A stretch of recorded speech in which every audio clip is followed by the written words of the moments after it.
Ele a humilhou e desprezou, mas não esperava vê-la assim. Quando o CEO a encontrou feliz nos braços de outro homem, percebeu que havia perdido a única mulher que realmente importava. De onde você está assistindo essa história?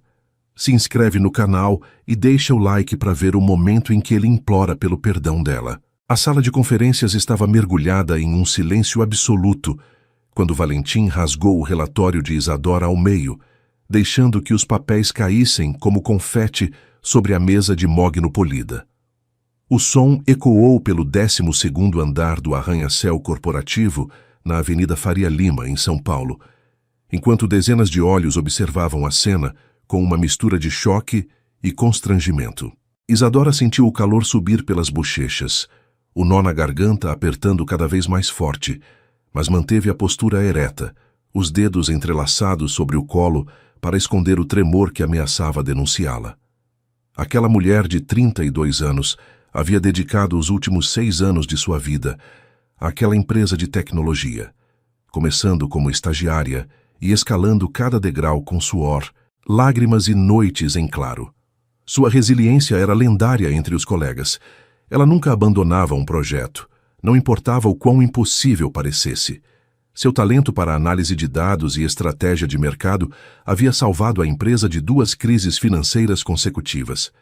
Mas havia algo nela que poucos percebiam, uma empatia profunda que a fazia enxergar não apenas números, mas pessoas por trás de cada decisão empresarial, herança dos anos que passou ajudando sua mãe na pequena loja de artesanato familiar em Pinheiros. Esse mesmo coração generoso, porém, carregava um peso secreto, um medo ancestral de nunca ser suficientemente boa, de que suas conquistas fossem apenas sorte, não mérito.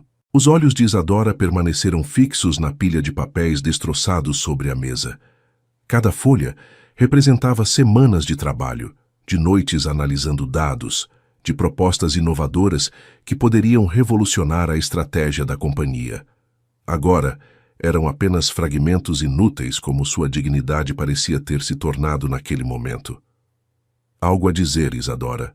A voz de Valentim cortou o ar como uma faca afiada, carregada de um desdém que fazia cada sílaba doer. Ela levantou o olhar lentamente. Valentim, um homem de 45 anos conhecido por sua frieza calculista e ambição desmedida, havia assumido o controle da empresa 8 meses antes. Desde o primeiro dia, demonstrou uma necessidade visceral de dominar cada aspecto da companhia, de provar sua superioridade intelectual sobre todos ao seu redor. Sua motivação era complexa. Filho de um empresário mineiro que perdeu tudo na crise econômica dos anos 90, ele cresceu jurando que nunca seria visto como fraco ou incompetente. Cada funcionário era um peão em seu tabuleiro de xadrez corporativo. Meu relatório se baseava em dados reais, Sr. Valentim, respondeu Isadora, sua voz surpreendentemente firme.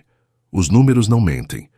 Os números podem dizer o que a gente quiser que digam, replicou Valentim, recostando-se em sua cadeira com um sorriso que não alcançava seus olhos. E claramente, você não entende como interpretar esses dados no contexto da nossa visão corporativa. O murmúrio desconfortável dos presentes preencheu brevemente a sala. Isadora conhecia essa tática: desacreditar publicamente, semear dúvidas sobre sua competência, fazê-la parecer inadequada. Havia visto ele fazer o mesmo com outros, mas nunca imaginou que se tornaria seu próximo alvo. Quando finalmente deixou a sala de conferências, o corredor lhe pareceu interminável. As janelas amplas que davam vista para o parque do Ibirapuera ao longe, que antes a enchiam de orgulho e pertencimento, agora pareciam molduras de uma prisão de vidro e aço. O aroma do café que flutuava desde a cafeteria corporativa, que antes a energizava pelas manhãs, agora revirava seu estômago. No banheiro, Isadora fechou a porta da cabine e se permitiu tremer. Apenas 1 minuto, disse a si mesma. Apenas 60 segundos para sentir tudo o que não podia mostrar lá fora. Depois voltaria a levantar a cabeça, a fingir que tudo estava bem, a ser a profissional inquebrantável que todos esperavam. Porque às vezes a maior força não é não cair, mas levantar-se mais uma vez depois de cada golpe. Naquela noite, em seu pequeno apartamento em Vila Madalena, Isadora sentou-se junto à janela, com uma xícara de chá de camomila entre as mãos. As luzes de São Paulo piscavam como estrelas terrestres, indiferentes à sua dor. Perguntou-se quanto mais poderia suportar, quantas vezes mais poderia se recompor antes de se quebrar definitivamente. O que não sabia era que aquela humilhação pública era apenas o começo de uma batalha que a levaria aos limites de sua resistência, mas também a descoberta de uma força que nunca soube que possuía. Os 3 meses seguintes àquele episódio na sala de conferências foram uma descida gradual ao inferno profissional. Valentim começou a atribuir a Isadora os projetos mais impossíveis, com prazos irrealistas que garantiam o fracasso. O primeiro foi a análise completa do mercado latino-americano em 72 horas, uma tarefa que normalmente requeria uma equipe de 5 pessoas durante 2 semanas. Isadora trabalhou sem dormir, alimentando-se de café e determinação. Quando entregou o relatório, exaustivo, brilhante, impossivelmente completo, Valentim o folheou por exatamente 30 segundos antes de deixá-lo cair sobre sua mesa. Superficial, sentenciou. Esperava mais profundidade analítica de alguém com sua experiência. As palavras caíram como pedras na água, criando ondas de dúvida que se expandiram por sua confiança. E se ele tivesse razão? E se realmente não fosse tão boa quanto acreditava? Os pensamentos tóxicos começaram a criar raízes em sua mente. O segundo projeto chegou uma semana depois. Redesenhar a estratégia de expansão nacional, considerando 20 variáveis diferentes, e apresentá-la ao conselho em 5 dias. Quando ela, milagrosamente, entregou resultados acima da média, Valentim questionou sua metodologia na reunião executiva, insinuando que havia copiado dados de consultorias externas. É curioso como esses números coincidem suspeitosamente com tendências que já foram publicadas, comentou com um sorriso que era pura malícia envolta em veludo. Porque as tendências de mercado são fatos objetivos, não opiniões, respondeu Isadora, sentindo as unhas cravarem nas palmas sob a mesa. Qualquer análise séria chegaria a conclusões similares, ou qualquer pessoa que sabe onde buscar informação. Emprestada. A insinuação flutuou no ar como veneno. A crueldade mais refinada não é a que golpeia com força, mas a que desgasta lentamente, gota a gota, até erosionar a pedra mais sólida. Os colegas de Isadora começaram a se distanciar, não por maldade, mas por sobrevivência. Ninguém queria ser associado com alguém marcado pelo chefe. Durante os almoços, ela se encontrava cada vez mais sozinha na mesa, mastigando saladas que não tinha fome de comer, enquanto fingia estar absorta no celular. Apenas Dalva, a assistente executiva mais antiga da empresa, uma senhora de cabelos prateados que trabalhava ali havia 23 anos, a olhava com olhos que pareciam compreender demais.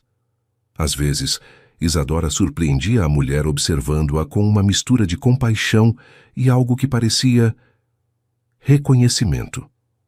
O terceiro projeto foi o mais cruel. Valentim atribuiu a ela a reorganização do Departamento de Desenvolvimento, o mesmo departamento onde trabalhavam 3 de seus melhores amigos na empresa. A instrução implícita era clara: encontrar ineficiências que justificassem cortes de pessoal. Precisamos otimizar custos, explicou Valentim com uma frieza que fazia o ar-condicionado parecer quente.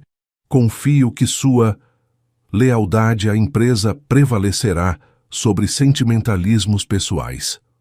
Isadora passou 2 semanas com o estômago retorcido, sabendo que cada análise que fazia poderia custar o emprego de alguém. Finalmente, entregou um relatório que propunha redistribuição de tarefas sem demissões, otimização de processos em vez de eliminação de pessoas. Valentim o rejeitou sem sequer lê-lo completamente. Isso não é o que pedi, disse, sua voz tão cortante que poderia ter sangrado. Você vai refazer. E desta vez com a objetividade que se espera de uma profissional, não de uma assistente social. Naquela noite, Isadora chorou pela primeira vez em meses. Não lágrimas de frustração ou raiva, mas de esgotamento existencial. Sentia-se como se estivesse lutando contra o mar com as mãos nuas, onde cada onda que conseguia superar era seguida imediatamente por outra maior. Sua mãe ligou, como se tivesse um sexto sentido para os momentos de crise. Filha, estou te ouvindo cansada, disse com aquela ternura que só as mães brasileiras sabem expressar. Você está comendo direito? Dormindo bem? Sim, mãe, é só muito trabalho, mentiu Isadora, porque algumas batalhas não se compartilham, nem com quem mais amamos. O trabalho é importante, mas você é mais importante que qualquer trabalho. As palavras flutuaram através do telefone como uma boia salva-vidas. Não esquece quem você é, Isadora. Não deixa ninguém te fazer esquecer seu valor. Depois de desligar, Isadora se olhou no espelho. A mulher que lhe devolvia o olhar tinha olheiras profundas, o cabelo sem brilho, os ombros perpetuamente tensos. Quando havia deixado de se reconhecer? Há violências que não deixam marcas visíveis no corpo, mas devastam a alma com a eficiência de um incêndio silencioso. No dia seguinte, Dalva fez algo extraordinário. Enquanto Isadora estava em uma reunião, a assistente deixou esquecida sobre sua mesa uma pasta com documentos internos. Dentro, Isadora encontrou cópias de e-mails, onde Valentim discutia com recursos humanos sobre estratégias para gerenciar a saída de funcionários problemáticos, e seu nome encabeçava a lista. A descoberta foi como receber um soco no estômago. Não era paranoia. Não estava exagerando. Havia uma campanha deliberada e calculada para destruí-la profissionalmente. Mas junto ao medo, algo mais começou a despertar. Raiva. Uma raiva fria, lúcida, que queimava mais intensamente que qualquer emoção quente. A terceira semana de outubro trouxe consigo os primeiros ventos frios da primavera paulistana. Isadora caminhava pela Avenida Paulista depois do trabalho, precisando de ar fresco antes de voltar para seu apartamento vazio. As jacarandás começavam a florescer, criando um tapete lilás e roxo sob seus pés. Foi então que notou que não estava sozinha em seu calvário. No banheiro feminino, duas vozes a fizeram parar antes de entrar. Reconheceu Marília, do marketing, e Fabiana, do financeiro. Cada dia é uma humilhação nova, dizia Marília com voz quebrada. Hoje ele me fez apresentar minha campanha na frente de toda a equipe só para desmontá-la ponto por ponto, como se eu fosse uma estagiária incompetente. Comigo ele mudou o horário da apresentação sem avisar, respondeu Fabiana. Cheguei atrasada na minha própria reunião porque ele mudou a hora. Depois me acusou de falta de profissionalismo na frente dos clientes. Isadora sentiu algo gelado percorrer sua coluna. Não estava sozinha. Outras mulheres estavam sofrendo o mesmo tratamento sistemático. Entrou no banheiro e as duas mulheres ficaram em silêncio, surpresas e claramente envergonhadas. Vocês não precisam calar, disse Isadora suavemente. Eu também. Eu também estou passando pela mesma coisa. O alívio nos rostos de ambas foi instantâneo e devastador. Durante os 20 minutos seguintes, ali naquele banheiro corporativo que cheirava a sabonete de lavanda e desespero contido, as três compartilharam suas histórias. Os padrões eram idênticos. Projetos impossíveis, críticas públicas, insinuações sobre sua competência, isolamento gradual. Por que nós? Perguntou Marília, enxugando lágrimas com papel higiênico. O que fizemos? Nada, respondeu Isadora, a clareza chegando como um relâmpago. Não fizemos nada de errado. Somos boas no que fazemos, boas demais. Somos ameaças. O poder que se sente ameaçado não busca se elevar, busca destruir o que o desafia. Naquela noite, Isadora começou a documentar tudo. Cada e-mail, cada interação, cada projeto com seus prazos impossíveis. Criou pastas criptografadas, fez backups, anotou datas e nomes de testemunhas. Se isso era uma guerra, precisava de armamento. Mas a documentação não era suficiente para preencher o vazio que sentia crescer em seu peito. A empresa que uma vez amou, onde havia sonhado construir uma carreira significativa, havia se transformado em um campo de batalha onde cada dia era sobreviver até o próximo. Foi Dalva quem, uma semana depois, deslizou uma segunda pasta durante o almoço. Não sei o que você vai fazer com isso, murmurou a mulher mais velha, sem olhá-la diretamente. Mas você merece saber. Dentro havia evidências de que suas ideias estavam sendo roubadas sistematicamente. Propostas que ela havia apresentado e que Valentim rejeitou publicamente apareciam semanas depois em documentos com sua assinatura, apresentadas ao conselho como iniciativas próprias. O plágio intelectual era flagrante. "Por que você me ajuda?" perguntou Isadora, sua voz apenas um sussurro. Dalva finalmente a olhou, e em seus olhos cinzentos, Isadora viu décadas de batalhas silenciosas. "Porque eu fui você há 20 anos", respondeu. "E ninguém me ajudou, tive que aguentar, sorrir, aceitar. Prometi a mim mesma que se algum dia estivesse em posição de ajudar alguém, faria isso. O que aconteceu com quem fez isso com você?" "Morreu de infarto aos 55, Dalva sorriu sem alegria. "O estresse de manter tanta crueldade também cobra seu preço. Mas eu perdi 20 anos da minha vida me sentindo invisível. Não quero que você perca os seus." A conversa deixou Isadora tremendo. Esse era seu futuro? Tornar-se uma sobrevivente amargurada, ajudando a próxima geração de vítimas? Não. Não podia ser. Tinha que haver outra saída. O quarto projeto chegou com um post-it rosa colado no arquivo. "Para amanhã, às 9 horas, sem desculpas." Era uma análise de concorrência que normalmente requeria acesso a bases de dados pagas e pelo menos uma semana de trabalho. Eram 18 e era de uma sexta-feira. Isadora olhou para o post-it, depois para a tela do computador, depois para a vista de São Paulo através da janela. As luzes começavam a acender na cidade, milhares de vidas seguindo seu curso normal, enquanto ela estava presa nesse ciclo de abuso. Pegou o celular e, pela primeira vez em 3 meses, saiu do escritório às 18h30, sem terminar o projeto. Sabia que haveria consequências. Sabia que Valentim usaria isso como evidência de sua falta de comprometimento. Mas naquele momento, caminhando pela Faria Lima, enquanto o sol se punha tingindo o céu de laranja e púrpura, Isadora tomou uma decisão. Não se deixaria destruir sem lutar. O primeiro ato de rebeldia não é gritar, mas recusar-se a continuar calada.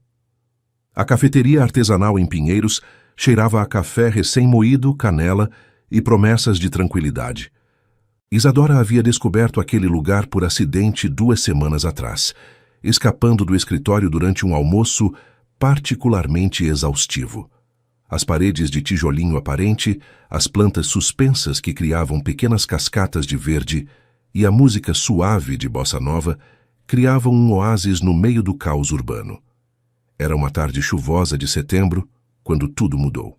Isadora estava revisando documentos, sempre documentos.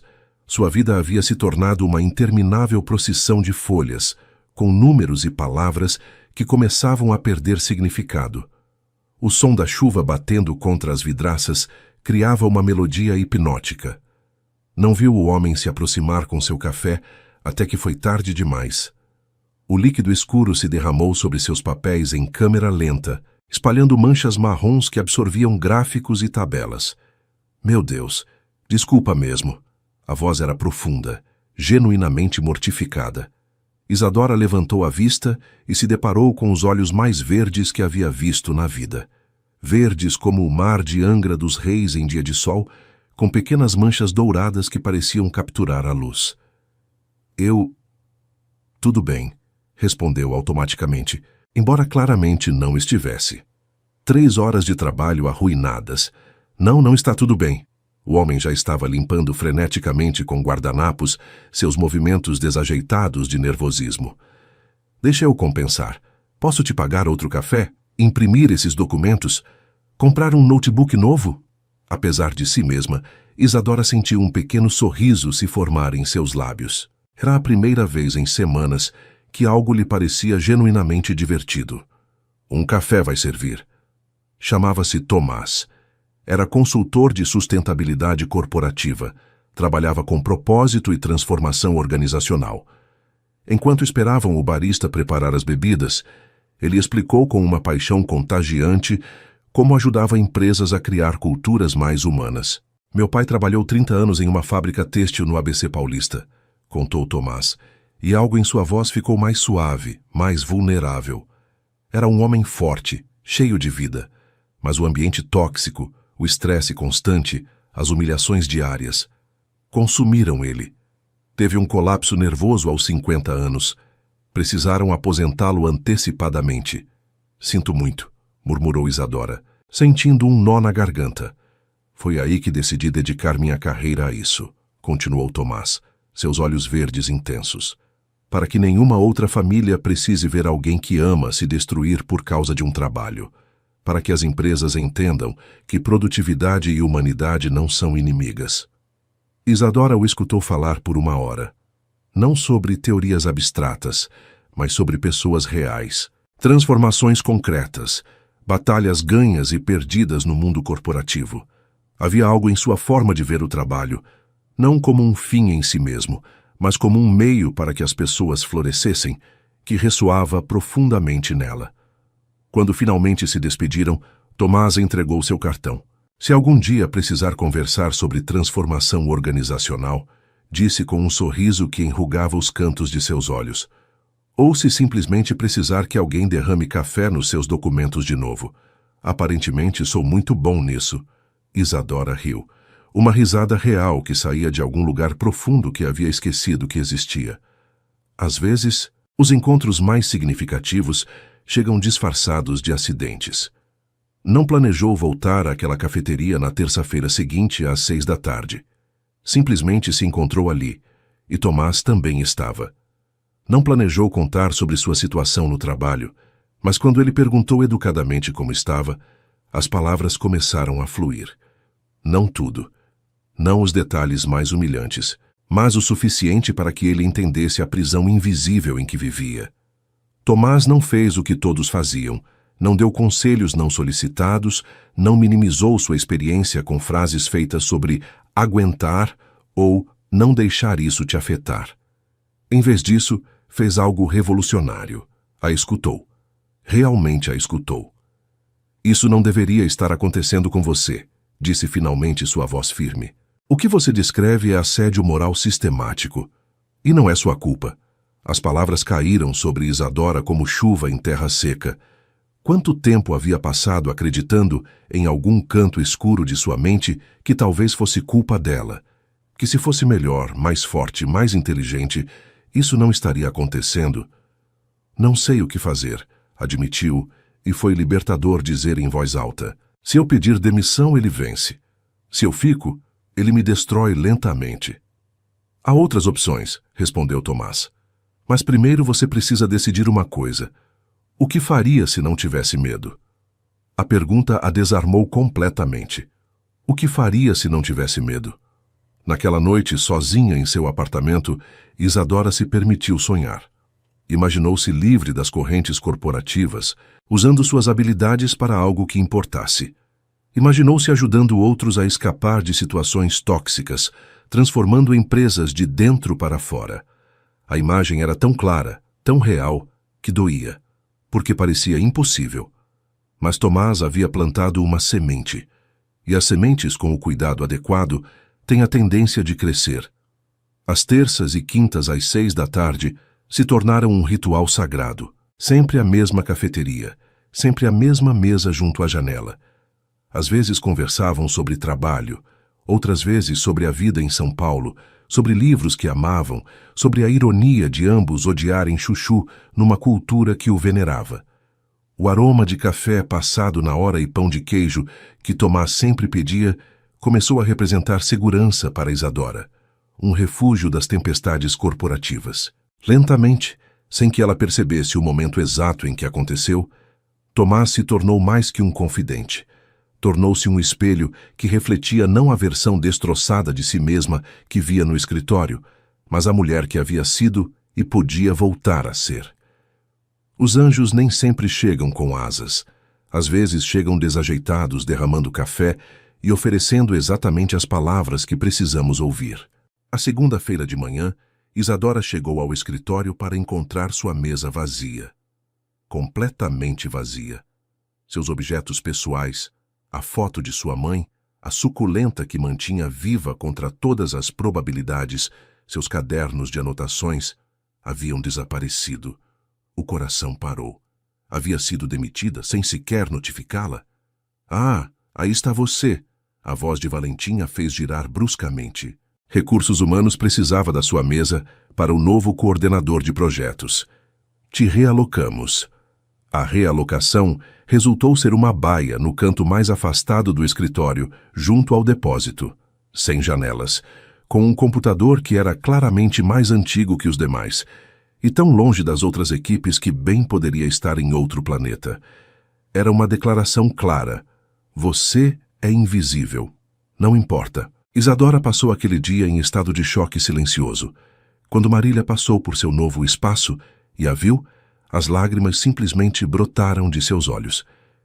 Isso é desumano, sussurrou Marília. Mas era, e estava acontecendo. Naquela tarde, Isadora não foi à cafeteria. Não podia. A vergonha era grande demais. Como explicaria a Tomás que havia sido literalmente rebaixada a um armário? Mas Tomás, que parecia ter um radar para quando ela mais precisava, ligou. Você não veio, disse simplesmente. Eu tive um dia difícil. Isadora. Sua voz era suave, mas firme. Você não precisa me proteger da sua dor. O que aconteceu? E ela contou tudo. A mesa, a baia, a humilhação meticulosamente desenhada para quebrá-la. O silêncio do outro lado da linha se estendeu por vários segundos. Quando Tomás falou novamente, sua voz tremia de raiva controlada. Me escuta muito bem. Isso não é sobre seu valor. Isso não é sobre sua competência. Isso é sobre um homem pequeno, tentando se sentir grande, esmagando alguém extraordinário. Não me sinto extraordinária, admitiu Isadora, sua voz quebrada. Me sinto quebrada. Estar quebrada e ser quebrada são duas coisas diferentes, respondeu Tomás. Você está passando por algo terrível, mas sua essência, seu valor, sua luz, esses não podem ser quebrados, apenas temporariamente escurecidos. Aquelas palavras chegaram a um lugar profundo.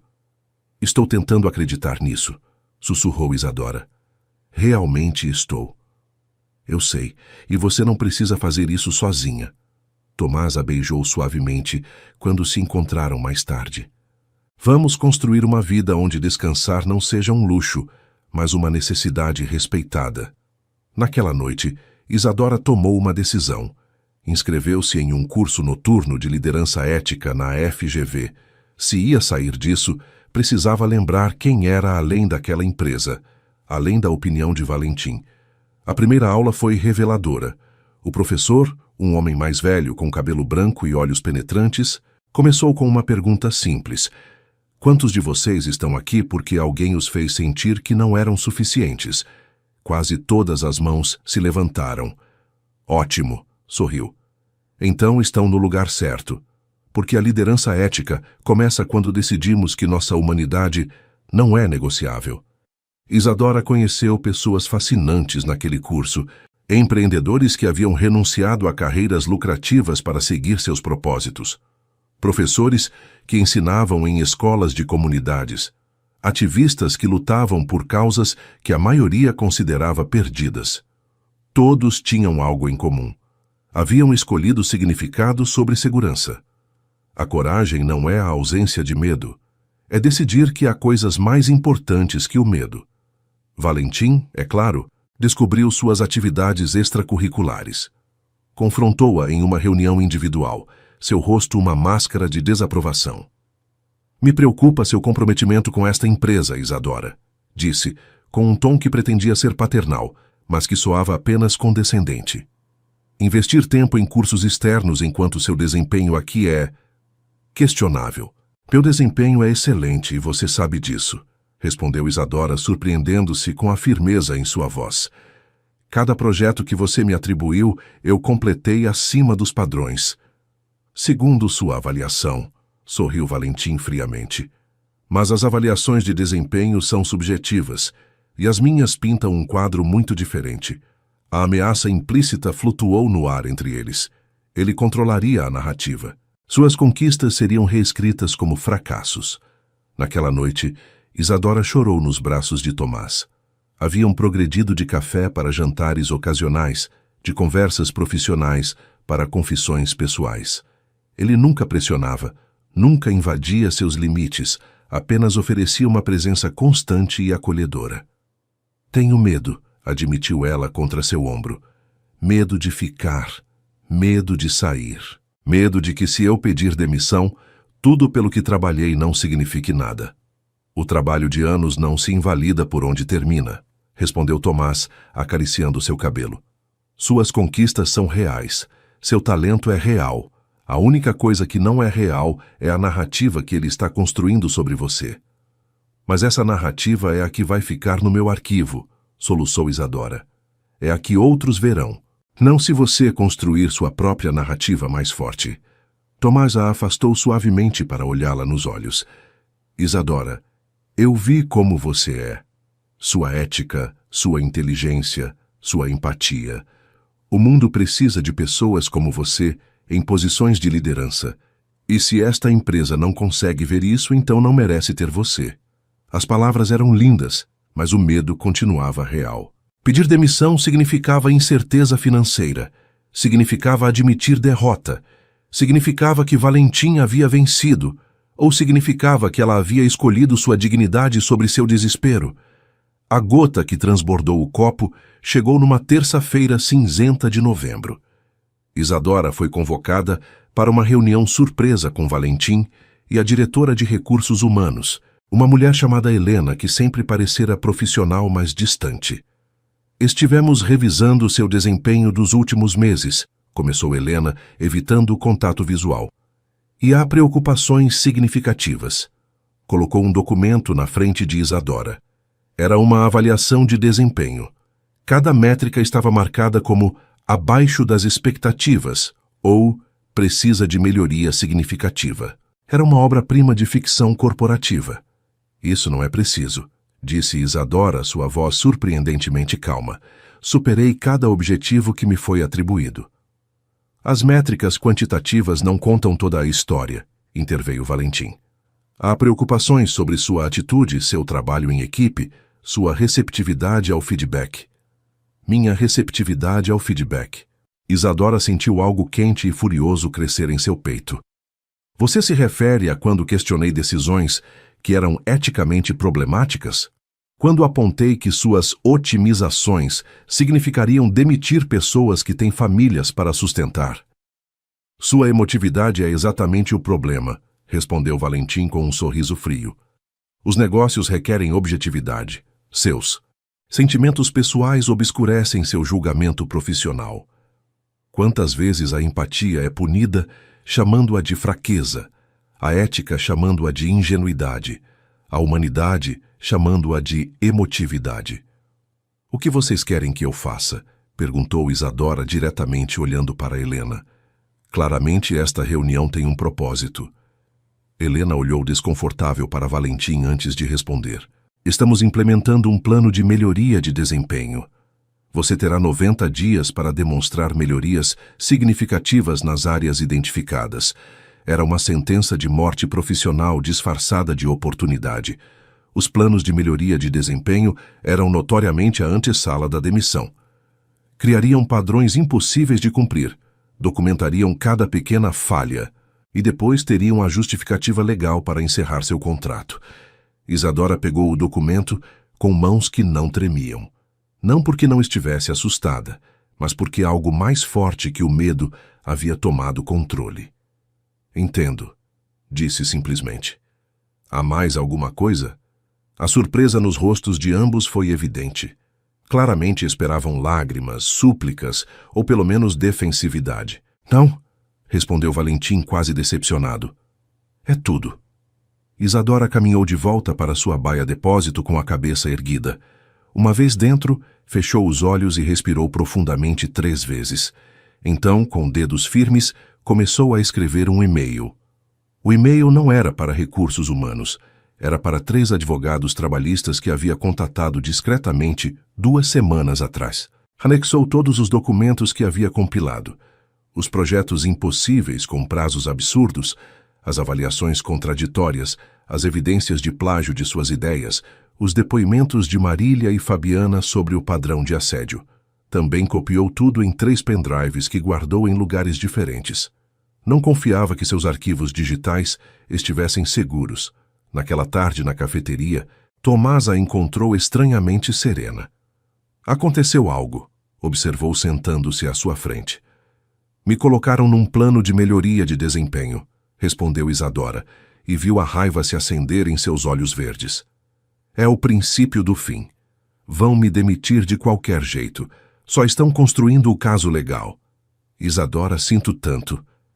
Não sinta, interrompeu ela, e pela primeira vez em meses, sentiu algo parecido com clareza. Porque acabei de perceber uma coisa. Valentim não está tentando me demitir. Ele está tentando me destruir. E são coisas muito diferentes. Qual é a diferença? Uma demissão é profissional, documentada, limpa, explicou Isadora tomando seu café. Mas ele não quer só isso. Quer que eu vá embora quebrada, duvidando de mim mesma, convencida de que sou uma fraude. Quer que meu espírito se quebre tanto que nunca me recupere. Tomás ficou em silêncio, processando. E o que você vai fazer? Isadora levantou o olhar e em seus olhos havia algo que não estivera lá por meses. Determinação. Vou negar a ele essa satisfação. Vou sair sim, mas não como uma vítima derrotada. Vou sair como alguém que escolheu sua dignidade sobre seu desespero. Vai pedir demissão. Vou pedir demissão nos meus termos com minha narrativa, levando evidências que protegerão as próximas mulheres que ele tentar destruir. Isadora sentiu um sorriso se formar em seus lábios. E depois, vou construir algo melhor. Tomás pegou sua mão sobre a mesa, seus dedos entrelaçando-se com os dela. Você não precisa fazer isso sozinha, disse suavemente. Tenho pensado. Minha consultoria está crescendo. Preciso de sócios, não funcionários. Preciso de gente que entenda que transformar culturas corporativas não é só teoria, mas sobrevivência. Isadora sentiu seu coração bater mais rápido. Você está me oferecendo trabalho? Estou oferecendo uma sociedade, corrigiu Tomás. Sua experiência em análise estratégica, mais meu conhecimento em transformação organizacional. Poderíamos ajudar empresas a se tornarem lugares onde pessoas como você floresçam, não murchem. A oferta flutuou no ar entre eles, carregada de possibilidade e risco. Preciso pensar, respondeu Isadora honestamente. É muita coisa. Leve todo o tempo que precisar. Tomás apertou sua mão. Mas enquanto isso, deixa eu te dizer uma coisa.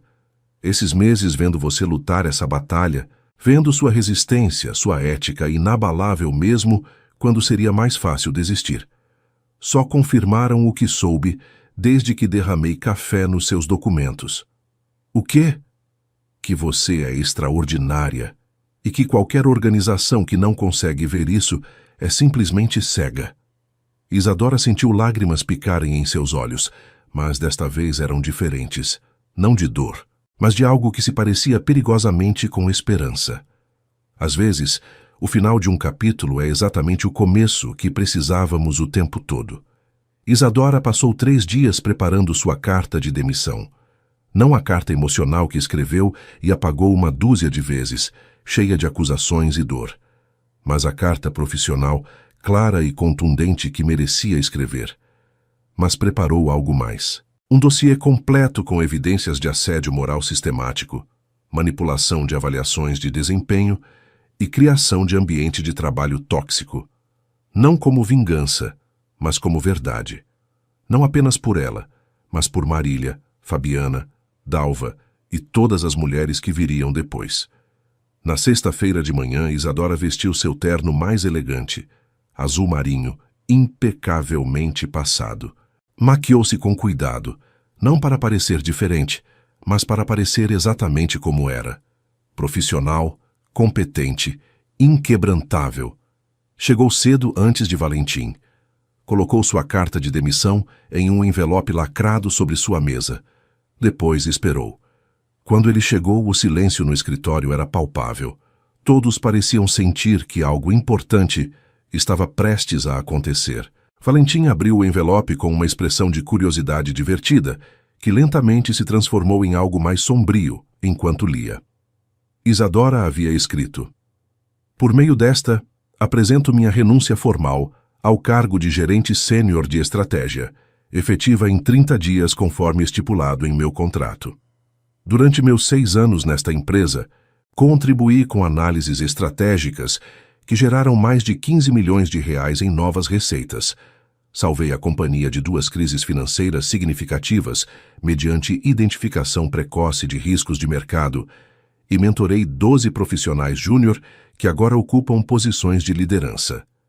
Minha saída não é resultado de incompetência ou falta de comprometimento, como alguns poderiam sugerir, mas uma decisão consciente de alinhar minha carreira com meus valores. Anexo um documento detalhado com recomendações para a transição de meus projetos atuais. Também anexo, para a consideração do Conselho de Administração, uma análise sobre práticas laborais que considero inconsistentes com os valores declarados da empresa. Esta documentação é compartilhada no espírito de melhoria contínua e responsabilidade corporativa. Agradeço as oportunidades de desenvolvimento profissional que esta empresa me proporcionou durante meus primeiros 5 anos. Os últimos 8 meses foram instrutivos de maneiras diferentes, mas igualmente valiosas. Atenciosamente, Isadora Mendes. Valentim levantou a vista, seu rosto uma máscara de fúria contida. O que é isso? Sibilou segurando o segundo documento anexado. Exatamente o que diz ser, respondeu Isadora com calma. Documentação de práticas que considero problemáticas. Cópias foram enviadas ao Conselho de Administração e, por razões de transparência, ao meu advogado trabalhista. A cor drenou do rosto de Valentim. Isso é uma acusação sem fundamento. Difamação. É documentação factual, corrigiu Isadora. Datas, e-mails, testemunhas, nada de opiniões, apenas fatos. Você vai se arrepender disso. A ameaça era apenas um sussurro. Isadora se levantou, recolhendo suas poucas pertences pessoais da baia. Me arrependeria mais de ficar calada, respondeu. Durante os próximos 30 dias, cumprirei profissionalmente com minhas responsabilidades de transição. Espero que todos nos comportemos com a dignidade que esta situação requer. O verdadeiro poder não é o que se impõe sobre outros, mas o que se reclama sobre si mesmo. Os 30 dias seguintes foram estranhos. Valentim a evitava, comunicando-se apenas através de e-mails frios e formais. Mas outros colegas, especialmente mulheres, começaram a se aproximar dela em silêncio, com olhares de admiração e gratidão. Marília deixou um bilhete em sua mesa. Obrigada por ser corajosa por todas nós. Dalva trazia café todas as manhãs, um ritual silencioso de solidariedade feminina intergeracional. E algo inesperado aconteceu. 3 membros do Conselho de Administração solicitaram reunir-se com ela individualmente. Queriam ouvir sua versão, entender os padrões que havia documentado. Por que esperou tanto para reportar isso? Perguntou um deles, um homem mais velho com expressão genuinamente preocupada. Porque quando você está no meio disso, nem sempre vê o padrão, respondeu Isadora honestamente. Cada incidente isolado parece algo que você deveria conseguir lidar. Só quando você recua é que vê o sistema completo de abuso. As reuniões resultaram em uma investigação interna. Não seria rápida, não teria resultados imediatos, mas era algo. Era um começo. Enquanto isso, Isadora e Tomás passavam suas tardes planejando. A consultoria, os valores que guiariam seu trabalho, o tipo de clientes que buscariam. Não apenas empresas com problemas, mas líderes que genuinamente queriam criar ambientes onde as pessoas pudessem florescer. Você tem medo? Perguntou Tomás uma noite, enquanto jantavam moqueca em um pequeno restaurante em Pinheiros. Apavorada, admitiu Isadora. Estou deixando um salário estável, benefícios, a segurança do conhecido, para perseguir algo que pode fracassar completamente. Mas também estou mais viva do que me senti em anos, completou ela sorrindo. O medo e a empolgação podem coexistir. Tomás alcançou sua mão sobre a mesa. Você sabe que isso. Nós. Não precisa ser apenas profissional, disse cuidadosamente. Tenho esperado o momento certo para dizer que esses meses com você têm sido. Eu sei, interrompeu Isadora suavemente. Eu também sinto isso. Mas agora mesmo preciso descobrir quem sou fora daquela empresa. Preciso reconstruir minha confiança em meus próprios julgamentos antes de poder confiar plenamente em algo novo. Vou esperar, disse Tomás simplesmente, o tempo que você precisar. O amor verdadeiro não é o que pressiona por respostas, mas o que sustenta o espaço para que as respostas emerjam naturalmente. O último dia de Isadora na empresa coincidiu com a festa de fim de ano. Realizava-se no terraço do edifício, com vista panorâmica de São Paulo. As luzes da cidade piscavam como estrelas terrestres. O ar quente de dezembro carregava o aroma de quentão e canela. Isadora chegou radiante. Não porque estava deixando algo ruim para trás, mas porque estava caminhando em direção a algo genuíno. Quando Tomás chegou para buscá-la, levando um buquê discreto de alecrim, ela havia mencionado uma vez que era sua planta favorita, porque o aroma a lembrava das caminhadas com a avó pelas trilhas da Cantareira. Valentim os viu. Viu ela rir. Uma risada verdadeira, livre, que iluminava todo o seu rosto.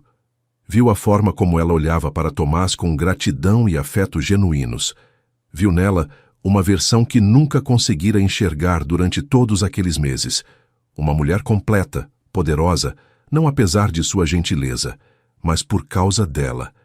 E algo dentro de Valentim se rachava. Não de arrependimento ainda, mas de reconhecimento. Havia gastado tanto esforço tentando diminuí-la, e ela emergia mais brilhante que nunca. Enquanto Isadora se afastava daquela festa, daquela empresa, daquele capítulo de sua vida, não olhou para trás. Não com raiva, não com tristeza, mas com uma paz que havia ganho palmo a palmo. O futuro era incerto, mas era dela. Os primeiros 3 meses depois de pedir demissão foram aterrorizantes de maneiras que Isadora nunca antecipou. Não porque faltasse trabalho. A consultoria começou a receber consultas quase imediatamente, mas porque teve que enfrentar algo que vinha evitando por anos. Quem era ela sem a armadura corporativa? A primeira segunda-feira, sem ir ao escritório, Isadora acordou às 6 da manhã por puro costume. Vestiu seu terno de trabalho antes de lembrar que não tinha onde ir. Ficou parada em seu apartamento, sentindo-se ridícula e perdida. Não preciso fazer isso, disse em voz alta, sua voz soando estranha no silêncio. Posso usar jeans. Posso tomar café da manhã devagar.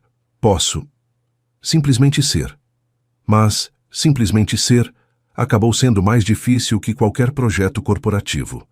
Tomás a encontrou naquela tarde, caminhando sem rumo pelo Parque Ibirapuera, claramente angustiada. O que foi? Perguntou, caindo em passo ao seu lado. Não sei quem sou, admitiu Isadora, as palavras saindo em torrente. Por anos, eu era meu trabalho. Minha identidade completa estava envolvida no meu cargo, minhas conquistas, minha produtividade. E agora? Agora não tenho isso. Quem sou sem isso? Tomás parou, fazendo com que ela também parasse. Você é Isadora, disse simplesmente. A mulher que ama alecrim porque lembra da avó. Que chora em filmes sobre cachorros, mas finge que tem cisco no olho. Que faz as melhores análises de mercado que já vi, não porque é obcecada com números, mas porque vê as pessoas por trás de cada dado. Isso não parece suficiente, sussurrou Isadora. Então aí está seu trabalho, respondeu Tomás. Descobrir que é mais que suficiente, que sempre foi. Passamos anos construindo identidades baseadas no que fazemos, esquecendo que nosso valor reside em quem somos. O primeiro cliente real da consultoria chegou 2 semanas depois. Uma empresa média de logística em Campinas com problemas de rotatividade de pessoal. O diretor executivo, um homem de 50 anos chamado Roberto, admitiu abertamente que não sabia como criar um ambiente onde as pessoas quisessem ficar. Isadora e Tomás passaram 3 dias na empresa, observando, entrevistando, escutando. O que encontraram foi um sistema quebrado não por malícia, mas por ignorância. Gerentes que nunca haviam aprendido a liderar, só a mandar. Trabalhadores que sentiam que suas vozes não importavam. A apresentação que Isadora preparou foi diferente de qualquer coisa que havia feito antes. Em vez de apenas números e estratégias, incluiu histórias. A de Sandra, funcionária do depósito, que havia dado 3 sugestões para melhorar a eficiência que ninguém escutou, antes de finalmente pedir demissão. A de Jorge, supervisor, que se sentia preso entre as demandas de cima e as reclamações de baixo. Vocês não têm um problema de recursos humanos, disse Isadora ao final de sua apresentação. Tem uma oportunidade de liderança. Tem pessoas que querem contribuir, mas precisam ser vistas e ouvidas.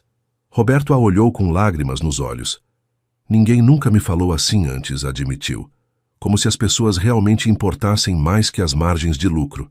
As pessoas são a margem de lucro, respondeu Isadora. Só que não aparecem assim nas planilhas. O projeto de 6 meses transformou a empresa. Não da noite para o dia, não sem resistência, mas gradualmente. A rotatividade de pessoal caiu 42%. A produtividade aumentou sem que ninguém precisasse trabalhar mais horas. E Roberto se tornou o tipo de líder que Isadora um dia sonhou que Valentim poderia ser. Mas o sucesso profissional não preencheu todos os vazios. Isadora descobriu que tinha uma capacidade alarmante para trabalhar 18 horas por dia quando era sua própria chefe. Que podia se obcecar com cada cliente da mesma forma que se obcecava em agradar Valentim. Você está fazendo a mesma coisa, observou Tomás uma noite, encontrando-a no escritório às 11. Só que agora está se explorando em vez de permitir que alguém mais faça isso. As palavras a atingiram como água fria. Não é a mesma coisa, defendeu-se fracamente. Não é? Tomás sentou-se à sua frente. Você ainda acredita que seu valor está na sua produtividade. Ainda se sente culpada por descansar. Ainda mede sua autoestima por quanto produz. Isadora sentiu lágrimas picarem em seus olhos, porque ele estava certo. Havia escapado de Valentim, mas não havia escapado dos padrões que ele reforçou, do medo de não ser suficiente, que sempre esteve lá. As prisões mais difíceis de escapar são as que construímos em nossas próprias mentes. A crise chegou em abril, 6 meses depois de deixar a empresa. Isadora acordou um dia e simplesmente não conseguiu levantar da cama. Não fisicamente doente, mas emocionalmente vazia. Todo o estresse acumulado, todo o trauma que havia empurrado para baixo para funcionar, finalmente a alcançou. Ligou para Tomás, sua voz apenas um sussurro. Não consigo levantar, não consigo fazer isso.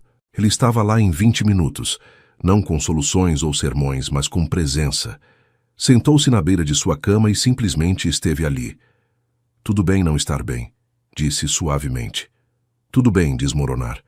Você não precisa ser forte o tempo todo. Mas os clientes, o trabalho, podem esperar, interrompeu. Isadora, você não pode esperar. Tem corrido no vazio por meses. Seu corpo e sua mente estão dizendo para você parar. Então pare. Ela chorou então. Chorou pelas humilhações de Valentim. Chorou pelos anos que sentiu que nunca foi suficiente. Chorou pela menina que cresceu acreditando que amor e valor eram coisas que tinha que ganhar, não coisas que merecia inerentemente. Tomás simplesmente a segurou. E naquele momento de completa vulnerabilidade, Isadora compreendeu algo fundamental. Não estava sozinha. Não tinha que carregar tudo sozinha. Preciso de ajuda, admitiu finalmente.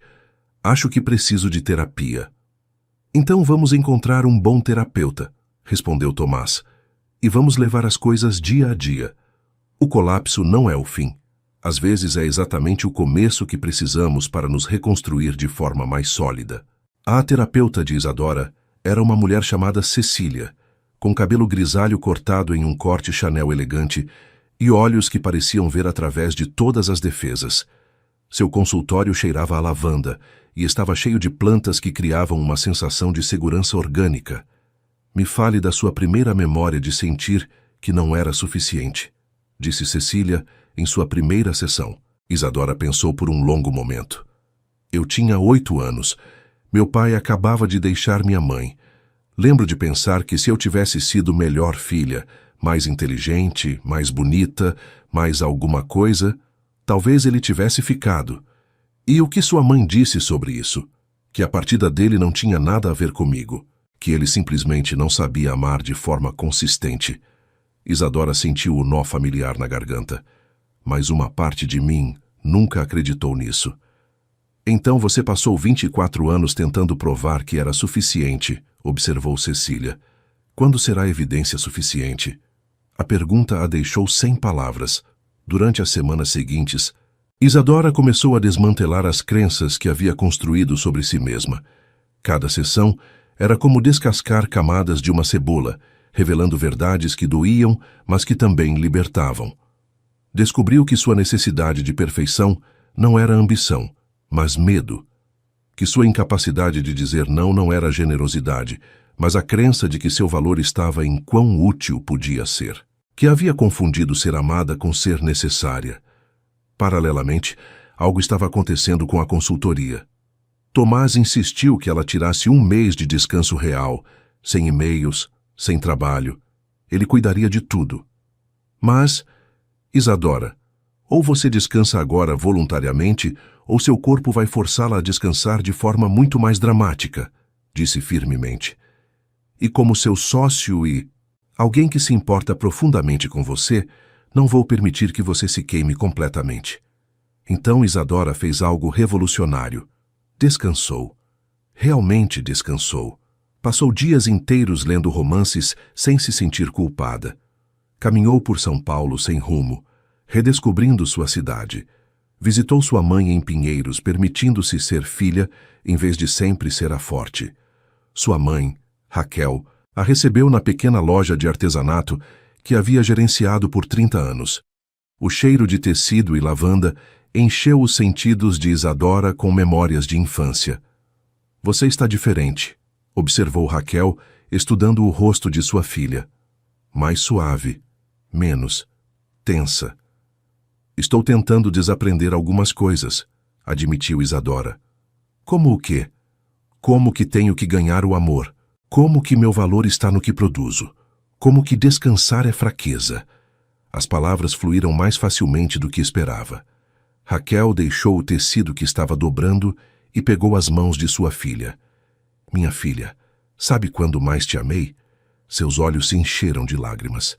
Não quando tirava as melhores notas, não quando conseguiu aquele emprego importante, mas quando você tinha 3 anos e me acordava às 6 da manhã para mostrar um desenho terrível de um cachorro que parecia mais um monstro. Sua alegria pura, seu entusiasmo sem filtro. Isso era o que te tornava extraordinária. Isadora sentiu algo se quebrar e se curar simultaneamente em seu peito. Quando perdi isso? Acho que quando decidiu que ser você mesma não era suficiente. Que tinha que ser mais, melhor, perfeita. Raquel acariciou sua bochecha. Mas você está aqui agora. Isso é o que importa. Cura não é voltar a quem éramos antes do trauma. É integrar todas as nossas experiências e escolher quem queremos ser agora. Naquela noite, Isadora teve uma sessão de emergência com Cecília. Contou sobre a conversa com sua mãe, sobre a menina de 3 anos que havia esquecido que existia dentro dela. O que essa menina precisaria ouvir de você agora? Perguntou Cecília. Isadora fechou os olhos, visualizando sua versão de 3 anos. Cabelo bagunçado, risada fácil, completamente desinibida. Que ela é suficiente exatamente como é. Que não precisa ser perfeita para ser amada. Que seus erros não a tornam menos valiosa. As lágrimas rolaram livremente. Que está tudo bem descansar. Que está tudo bem pedir ajuda. Que está tudo bem simplesmente ser. E você consegue acreditar nisso para a Isadora de 32 anos também? Essa era a pergunta, não era? Podia oferecer compaixão infinita aos outros, mas nunca a si mesma. Estou aprendendo, respondeu honestamente. Não sei se acredito completamente ainda, mas quero aprender a acreditar. Durante aquele mês de descanso, Isadora também passou tempo real com Tomás. Não falando sobre trabalho, mas simplesmente existindo juntos. Caminhadas pela praia de Santos, jantares longos onde conversavam sobre tudo exceto negócios. Momentos silenciosos, lendo juntos em seu sofá. Uma tarde, enquanto viam o pôr do sol do Parque da Independência, Tomás finalmente falou sobre o que ambos vinham evitando. Sei que você disse que precisava de tempo, começou cuidadosamente. E respeito isso, mas preciso que saiba, o que sinto por você vai muito além de admiração profissional ou amizade. Isadora sentiu seu coração acelerar. Eu sei, sussurrou. Eu também sinto algo, mas tenho medo. Do quê? De que ainda não me conheço completamente, de que possa me perder em outra pessoa da mesma forma que me perdi no trabalho, admitiu. De que não sei como amar de forma saudável porque nunca vi um modelo disso. Tomás pegou sua mão, entrelaçando seus dedos. Então vamos aprender juntos, disse. Não preciso que você seja perfeita. Não preciso que tenha todas as respostas. Só preciso que seja honesta. Sobre o que sente, sobre o que precisa, sobre quando está com medo. Posso tentar isso, respondeu Isadora, sentindo algo quente se expandir em seu peito. É tudo o que peço. Tomás inclinou-se lentamente, dando tempo para ela recuar se quisesse. Ela não recuou. O beijo foi suave, tentativo, cheio de promessas e possibilidade. Não consertava todos os seus problemas, não apagava todo o seu medo, mas era real. E estava tudo bem começar dali. O amor maduro não é o que completa nossos vazios, mas o que nos dá coragem para preenchê-los nós mesmos. 3 meses depois, quando Isadora estava começando a sentir que havia encontrado certo equilíbrio, recebeu um e-mail inesperado. Era de Helena, a diretora de recursos humanos de sua antiga empresa. Prezada Isadora, espero que este e-mail a encontre bem. Gostaria de me reunir com você para discutir os resultados da investigação interna que sua documentação iniciou. Há desenvolvimentos que acredito que lhe interessariam. Por favor, confirme sua disponibilidade. Atenciosamente, Helena. Isadora mostrou o e-mail para Tomás, sentindo uma mistura de curiosidade e apreensão. Você não precisa ir se não quiser, disse ele. Você não deve mais nada a eles. Eu sei, respondeu Isadora. Mas quero saber. Preciso saber se algo mudou.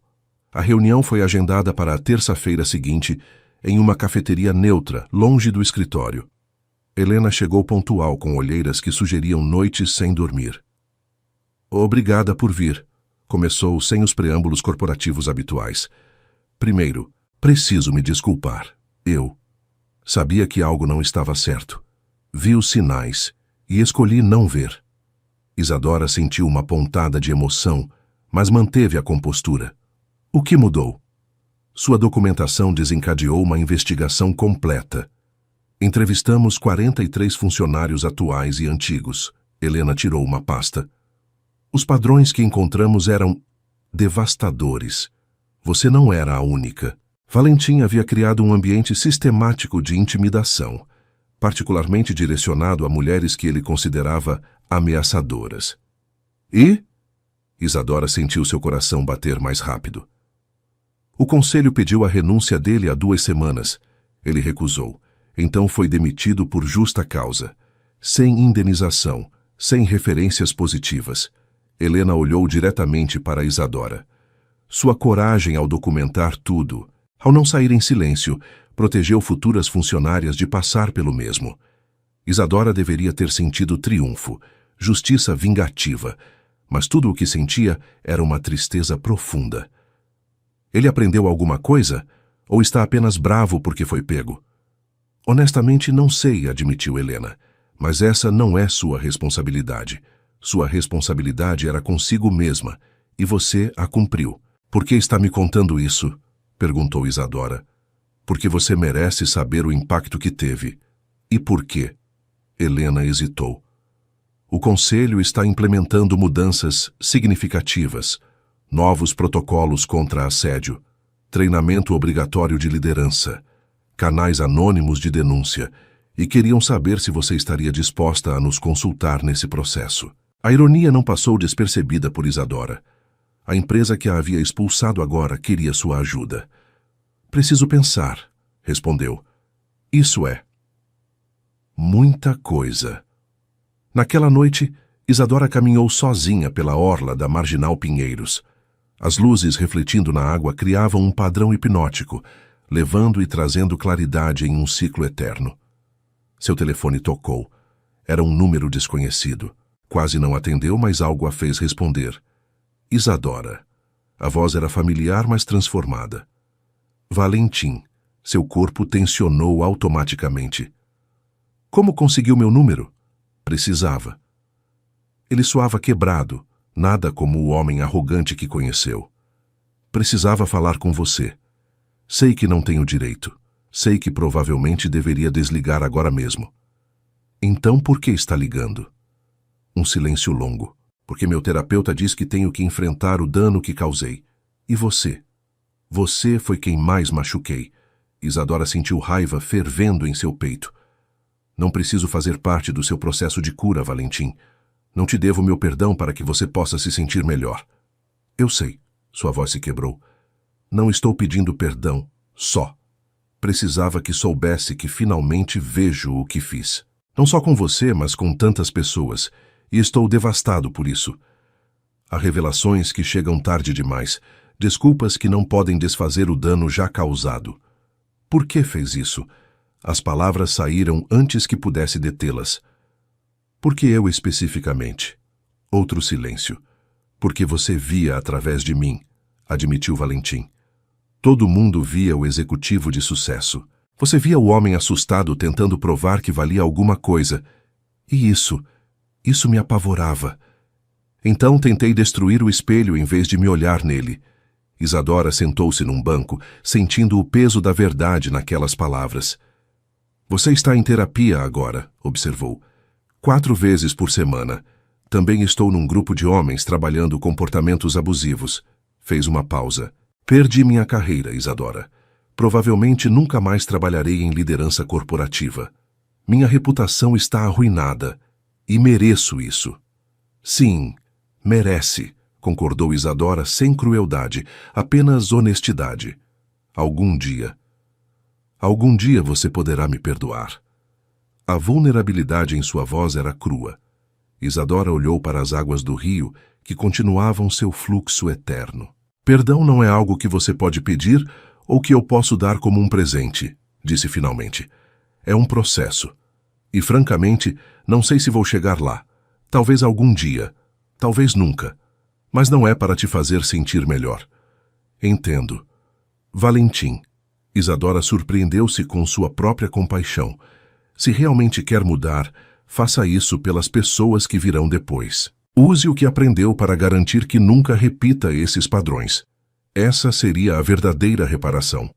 Depois de desligar, Isadora ficou na beira do rio por muito tempo, processando, sentindo, permitindo-se ter reações complexas.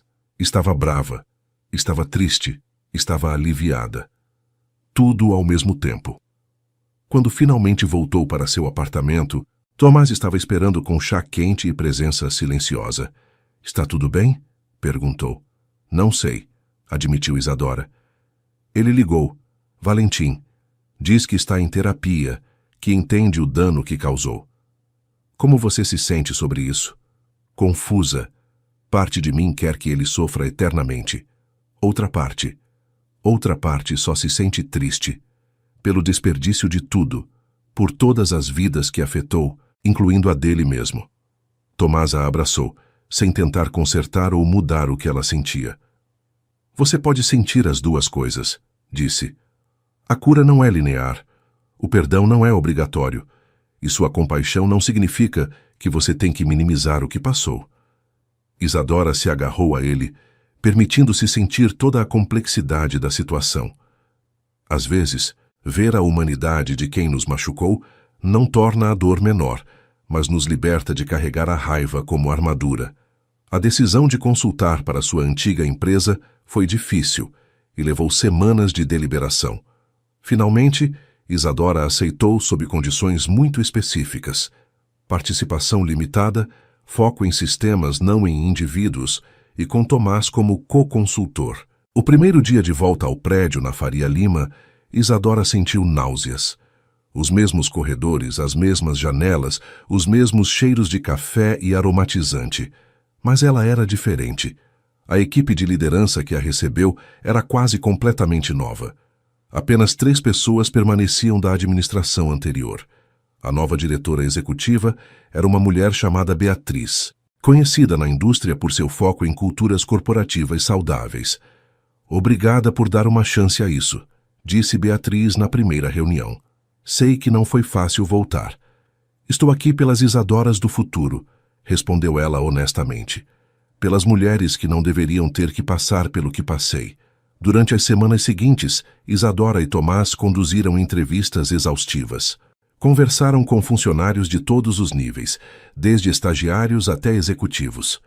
Os padrões que emergiram eram claros: medo institucionalizado, comunicação disfuncional, métricas de desempenho que premiavam crueldade disfarçada de dureza.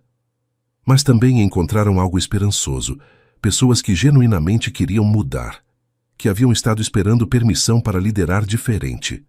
Uma tarde, enquanto revisavam notas na sala de conferências, a mesma onde Valentim rasgou seu relatório anos atrás, Isadora teve uma revelação. Sabe o que é mais triste? Disse a Tomás. Esta empresa tem pessoas incríveis, talento real. Todo esse potencial estava sendo esmagado por uma cultura tóxica. Imagina o que poderiam alcançar se realmente fossem permitidas a florescer. Esse é exatamente o ponto, respondeu Tomás. Culturas tóxicas não apenas machucam as pessoas, machucam a inovação, a criatividade, tudo o que torna uma empresa realmente excelente. Sua apresentação final ao conselho foi diferente de qualquer coisa que haviam feito antes. Não apenas dados e recomendações, mas uma narrativa de transformação. Vocês precisam entender algo fundamental, disse Isadora, de pé diante dos 12 membros do conselho. Vocês não têm um problema de recursos humanos. Têm uma oportunidade de redefinir o que significa sucesso nesta organização. Apresentaram um plano de 3 anos, não soluções rápidas, mas mudança sistêmica profunda. Redesenho de avaliações de desempenho para medir colaboração além de resultados individuais. Treinamento obrigatório em liderança empática. Múltiplos canais para reportar comportamentos problemáticos. E, mais importante, consequências reais para líderes que criassem ambientes tóxicos, independentemente de seus resultados financeiros. Isso é caro, observou um dos membros do conselho. Em tempo, em dinheiro, em esforço. Sabe o que é mais caro? Respondeu Isadora. A rotatividade de pessoal, o talento perdido, os processos, a reputação danificada e o custo humano que nunca aparece em nenhuma planilha. A verdadeira liderança não é criar seguidores obedientes, mas cultivar jardins onde cada pessoa possa crescer em direção ao seu máximo potencial. A implementação começou lentamente. Houve resistência, especialmente de alguns gerentes médios que haviam prosperado no sistema anterior. Mas Beatriz apoiou o processo completamente, mesmo quando significou conversas difíceis. Isadora se viu mentoreando vários dos novos líderes. Uma delas era Ana, de 28 anos, brilhante mas apavorada de cometer erros. Sinto que tenho que ser perfeita o tempo todo, admitiu Ana durante uma de suas sessões. Como se um erro destruísse toda a minha credibilidade. Isadora riu suavemente, reconhecendo tanto de si mesma naquelas palavras. Posso te contar um segredo, disse. Os melhores líderes que conheço cometem erros constantemente. A diferença é que eles admitem, aprendem com eles e criam ambientes onde outros podem fazer o mesmo sem medo. Mas como confio que não serei punida? Você não pode controlar isso completamente, admitiu Isadora, mas pode controlar como responde. Pode ser o tipo de líder que quer ver. E se a organização punir isso, então saberá que não é o lugar certo para você. Enquanto isso, o relacionamento entre Isadora e Tomás continuava se aprofundando. Não era perfeito. Tinham desacordos sobre estratégia de negócios, sobre prioridades, sobre como dividir responsabilidades, mas haviam aprendido a brigar limpo, a realmente escutar, a escolher o relacionamento sobre estar certo. Uma noite, depois de um dia particularmente estressante, Tomás encontrou Isadora em seu antigo padrão, trabalhando até às 11 da noite. Amor, disse suavemente. O que estamos fazendo? Isadora levantou a vista do laptop confusa. Trabalhando. Você está caindo nos velhos padrões. observou. Trabalhando até a exaustão, pulando refeições, priorizando projetos sobre você mesma. Isadora sentiu defensividade surgir, mas forçou-se a pausar, a respirar, a realmente escutar. Você está certo, admitiu finalmente. É mais fácil voltar ao conhecido, mesmo quando é destrutivo. Por que acha que está acontecendo? Isadora fechou seu laptop e recostou-se na cadeira. Medo, respondeu honestamente. Medo de que, se não provar constantemente meu valor, vou perdê-lo. Que, se baixar a guarda, vou descobrir que não sou realmente tão boa. Tomás aproximou-se, pegando suas mãos. Você é extraordinária, mas não por quantas horas trabalha ou quantos projetos completa. Você é extraordinária por quem é quando tudo para. Por sua compaixão, sua integridade, sua capacidade de ver as pessoas. As palavras chegaram a um lugar profundo. Estou tentando acreditar nisso, sussurrou Isadora. Realmente estou. Eu sei, e você não precisa fazer isso sozinha. Tomás a beijou suavemente. Vamos construir uma vida onde descansar não seja um luxo, mas uma necessidade respeitada. Cura não é um destino onde chegamos completamente curados, mas um compromisso diário de escolher padrões mais saudáveis, mesmo quando os velhos parecem mais confortáveis. 6 meses depois do início do projeto de transformação, a empresa de Isadora convidou todos os consultores envolvidos para uma conferência de meio termo. Era uma oportunidade para avaliar progresso, ajustar estratégias e celebrar vitórias. Isadora estava no lobby do hotel onde o evento seria realizado quando o viu. Valentim, sentado em uma das poltronas, olhando perdido com uma pasta em suas mãos. Seu primeiro instinto foi fugir. Seu segundo foi confrontá-lo. Fez nenhum dos dois. Em vez disso, respirou profundamente 3 vezes e se aproximou. Valentim, cumprimentou com voz neutra. Ele levantou a vista, surpresa e algo parecido com vergonha cruzando seu rosto. Isadora, eu não esperava te ver aqui. É a conferência do meu projeto, respondeu ela. O que você está fazendo aqui? Beatriz me convidou, disse sua voz cuidadosa. Aparentemente há uma sessão sobre liderança tóxica, e ela pensou que minha perspectiva poderia ser útil, como estudo de caso do que não fazer. Isadora sentiu uma mistura de emoções, admiração pela audácia de Beatriz, desconforto pela situação, curiosidade sobre qual versão de Valentim apareceria. E você aceitou? Perguntou. Meu terapeuta achou que seria bom. Uma forma de fazer reparação pública. Valentim a olhou diretamente pela primeira vez. Sei que parece egoísta. Como se isso fosse sobre minha redenção. É? Valentim considerou a pergunta honestamente. Parcialmente, sim. Não vou mentir. Mas também, se minha história pode prevenir que outro líder cause o dano que causei, então pelo menos algo bom sai de todo esse desastre. Isadora sentou-se na poltrona à sua frente, mantendo distância, mas escutando. Você mudou realmente, Valentim? Ou apenas aprendeu a dizer as coisas certas? A pergunta o atingiu visivelmente. Não sei com certeza, admitiu. Estive em terapia intensiva durante 8 meses. Lá é todos os livros sobre liderança ética. Pedi desculpas a todas as pessoas que consegui contatar. Mas mudei fundamentalmente? Só o tempo dirá. Pelo menos você é honesto sobre sua incerteza, observou Isadora. Isso é mais do que esperava. Quero. Valentim hesitou. Quero te agradecer. Por não sair em silêncio. Por documentar tudo. Por forçar a prestação de contas. Não fiz isso por você, respondeu Isadora firmemente. Fiz por mim e por todas as mulheres que viriam depois. Eu sei, mas ainda assim... Obrigado. Algumas conversas não resolvem nada. Apenas reconhecem a complexidade da humanidade compartilhada, mesmo entre perpetradores e vítimas. A sessão sobre liderança tóxica foi intensa. Valentim sentou-se no painel junto a 3 outros ex-executivos que haviam sido demitidos por comportamentos similares. O moderador, um psicólogo organizacional, não teve piedade. Em que momento vocês decidiram conscientemente abusar de seu poder? Perguntou. Não acho que tenha sido consciente, respondeu Valentim. Dizia a mim mesmo que estava sendo exigente, que estava mantendo padrões altos, que, se não pudessem lidar com a pressão, não eram fortes o suficiente para o negócio. E agora? Agora vejo que estava projetando minha própria insegurança nos outros, que chamava de padrões altos, o que era realmente crueldade, que confundia dominar as pessoas com liderança. Isadora escutou da plateia, com Tomás ao seu lado segurando sua mão. Parte dela queria sentir satisfação vingativa, vendo Valentim se humilhar publicamente, mas tudo o que sentia era tristeza. Durante a sessão de perguntas, uma jovem levantou a mão.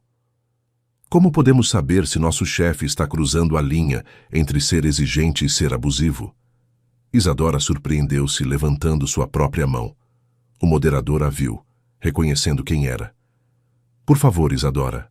Ela se levantou, sentindo todos os olhos sobre ela. Um líder exigente te desafia a crescer. Um líder abusivo te faz sentir pequena, disse, sua voz firme.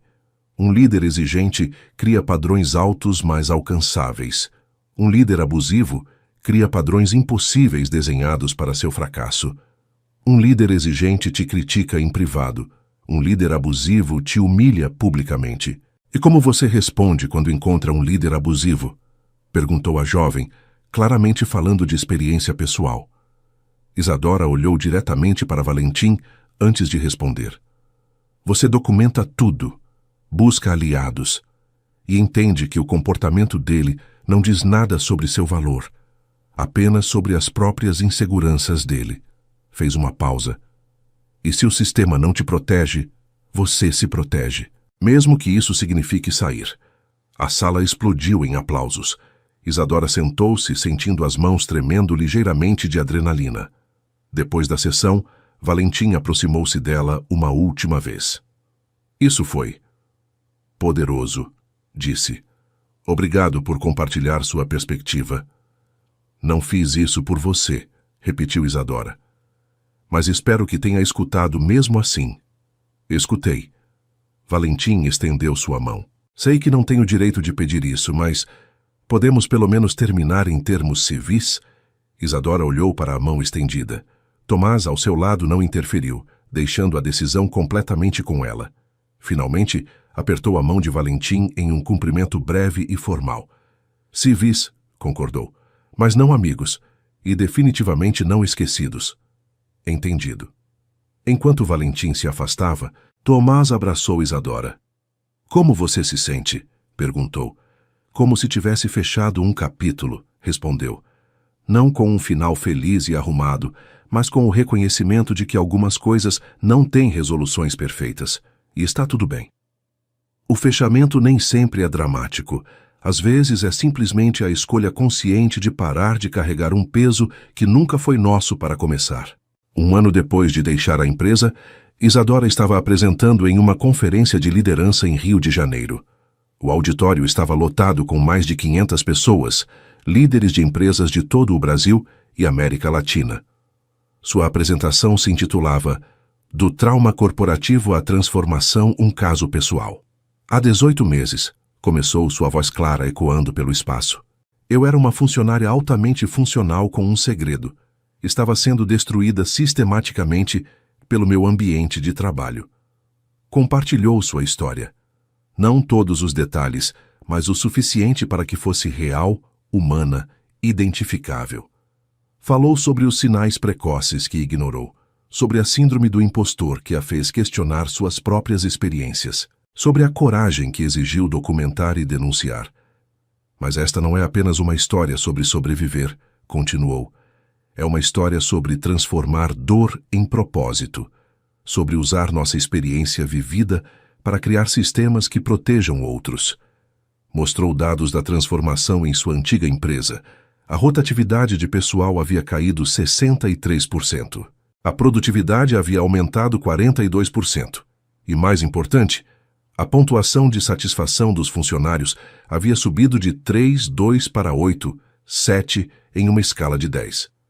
O negócio não sofre quando priorizamos humanidade, declarou. O negócio prospera, porque pessoas que se sentem valorizadas, seguras e vistas dão o melhor de si. Ao final da apresentação, a ovação de pé durou quase 2 minutos. Mas o que realmente importou foram as conversas depois. Uma mulher em seus 40 se aproximou com lágrimas nos olhos. Sou CEO de uma empresa média, disse, e acho que, inconscientemente, venho criando exatamente o tipo de ambiente que você descreveu. Não por maldade, mas por ignorância. Você pode me ajudar a mudar isso? Sim, respondeu Isadora simplesmente. Esse é exatamente nosso trabalho. Outro homem claramente nervoso admitiu. Sou como Valentim era. Reconheço isso em mim mesmo. Você acha que é possível mudar? Isadora o olhou com compaixão, mas sem condescendência. Acredito que mudança é possível para qualquer um que genuinamente queira mudar, mas requer mais que boas intenções. Requer terapia, prestação de contas, vontade de sentar com o desconforto de ver seu próprio comportamento claramente. Você me ajudaria? Não, respondeu honestamente. Seria inapropriado dada a minha história, mas posso recomendar profissionais que se especializam nisso. Cura não significa que temos que ajudar todo mundo.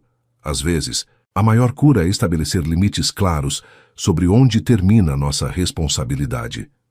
Naquela noite, em seu quarto de hotel, Isadora encontrou-se refletindo sobre a jornada do último ano e meio, as coisas que havia perdido, segurança financeira por um tempo, o prestígio de um cargo corporativo, a ilusão de que trabalhar duro sempre seria suficiente, as coisas que havia ganhado, autoconhecimento profundo, relacionamentos autênticos, propósito genuíno, amor verdadeiro, a capacidade de se olhar no espelho e reconhecer a mulher que via.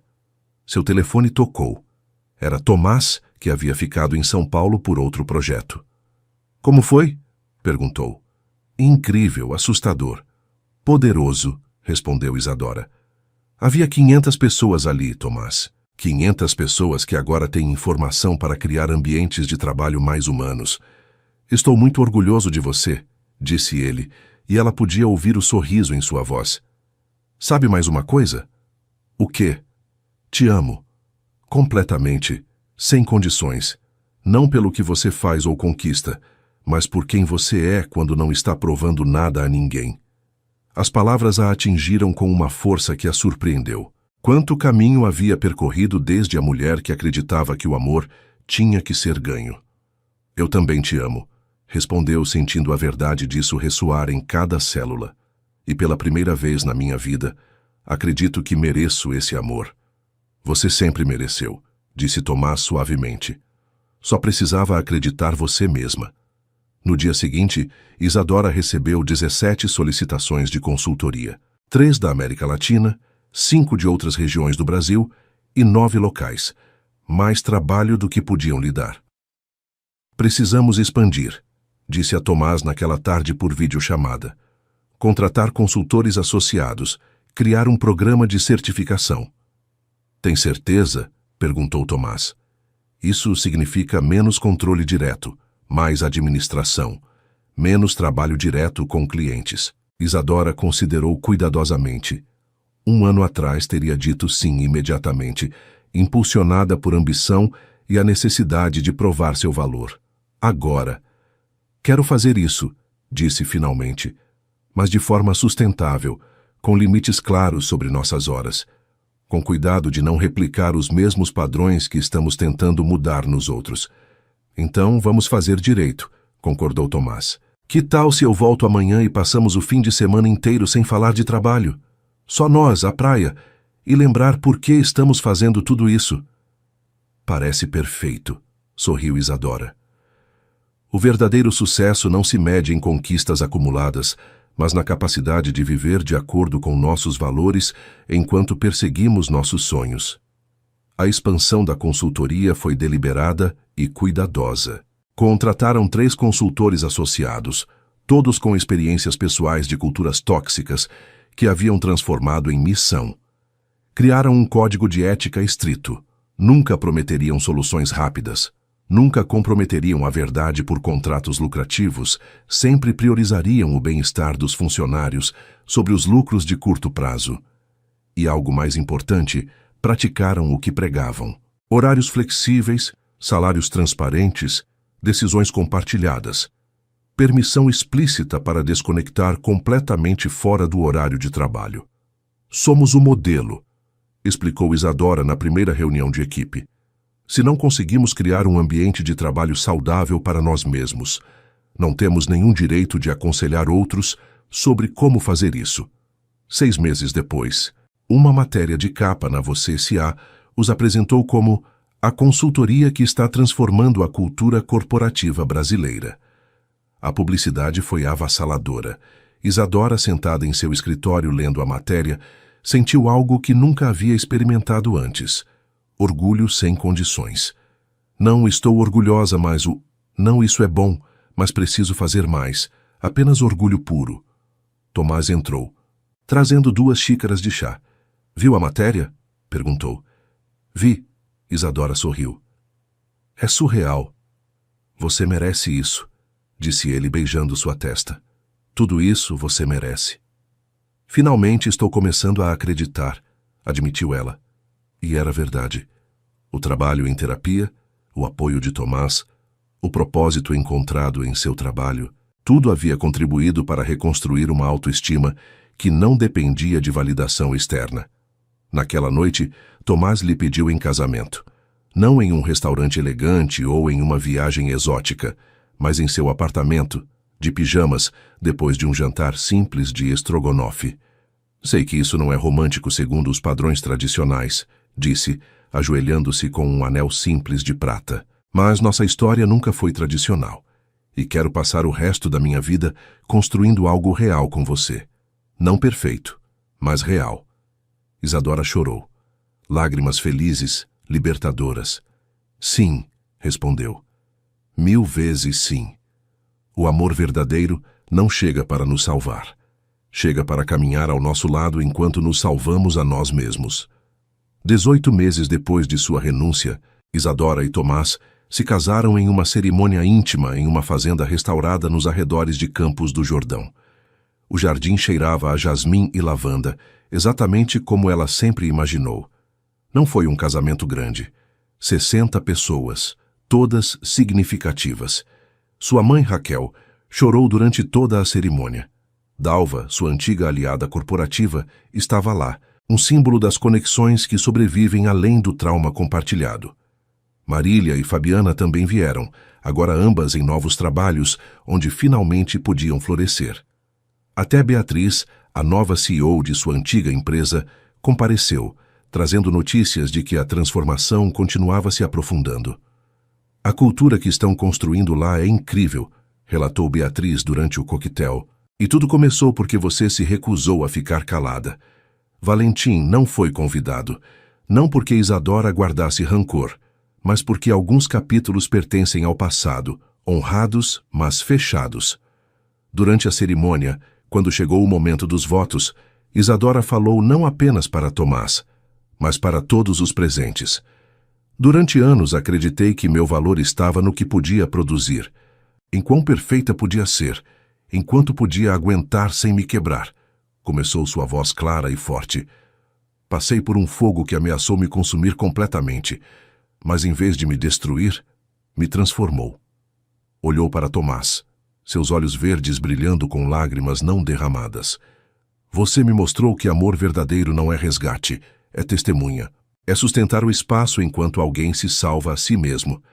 É celebrar não apenas as conquistas, mas os momentos de simples humanidade. Pegou sua mão. Prometo caminhar com você, não atrás nem na frente, mas ao seu lado. Prometo continuar crescendo, mesmo quando for desconfortável.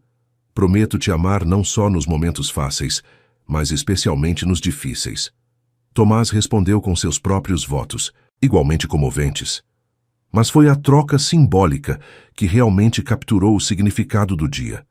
Em vez de alianças tradicionais, trocaram pequenas pedras de rio que haviam encontrado juntos em sua primeira caminhada pela Serra da Cantareira, as mesmas montanhas onde Isadora costumava caminhar com sua avó.